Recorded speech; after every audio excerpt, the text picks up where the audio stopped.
अगर कल गैस, तेल और इंटरनेट महंगा हो जाए या उसकी मात्रा कम हो जाए तो आप समझ लीजिएगा कि कहीं दूर कोई समुद्री रास्ता बंद हो गया। जी हाँ, उसका नाम है हार्मोज जलसंधि। कई बार सबसे खतरनाक युद्ध मिसाइल से नहीं बल्कि कई रास्तों को बंद करके लड़ा जाता है। वही काम इस समय ईरान कर रहा है। दरअसल इस समय चल रहे युद्ध में ईरान रास्ता बंद करके दुनिया की अर्थव्यवस्था की सांसों को पकड़ने की कोशिश कर रहा है।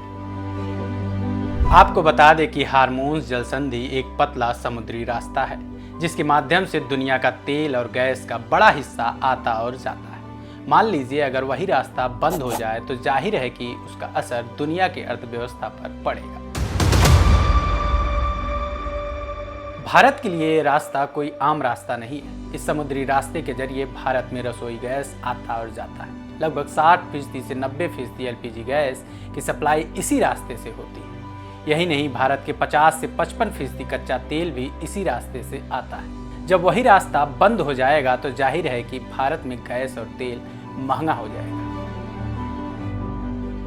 कई बार लोग सोचते हैं कि तेल और गैस महंगे होने से भारत में केवल शहरी इलाकों पर असर पड़ेगा, लेकिन ऐसा नहीं, क्योंकि भारत का 1/3 से ज़्यादा फर्टिलाइजर मिडिल ईस्ट से आता है। गैस कम होगा तो खाद्य उत्पादन भी घटेगी, जिसका असर सीधा भारत के ग्रामीण इलाकों और खेती पर पड़ेगा। भारत हर साल करीब $10 बिलियन का खेती का सामान जैसे चावल, प्याज, मसाला आदि इसी रास्ते से निर्यात करता है। ऐसे में अगर यह रास्ता बंद हो जाता है तो उसका असर खेती पर पड़ेगा और किसान की कमाई पर भी खतरा बढ़ जाएगा। कम लोग जानते हैं कि भारत के इंटरनेट का फाइबर भी इसी समुद्री रास्ते से होकर गुजरता है। तकरीबन 30% इंटरनेट ट्रैफिक हार्मोज इसी रास्ते में बिछा है। अगर रास्ता बंद होता है तो भारत में नेट की भी कमी होगी, जिसकी वजह से बैंकिंग और क्लाउड सर्विसेज प्रभावित होंगे। आपको बता दें कि दुनिया का जंग हमेशा सीमा पर नहीं लड़ा जाता, कभी कभी समुद्री रास्तों को बंद करके भी लड़ा जाता है, जिसका असर सीधा आम लोगों के रसोई और जेब पर पड़ता है। धन्यवाद।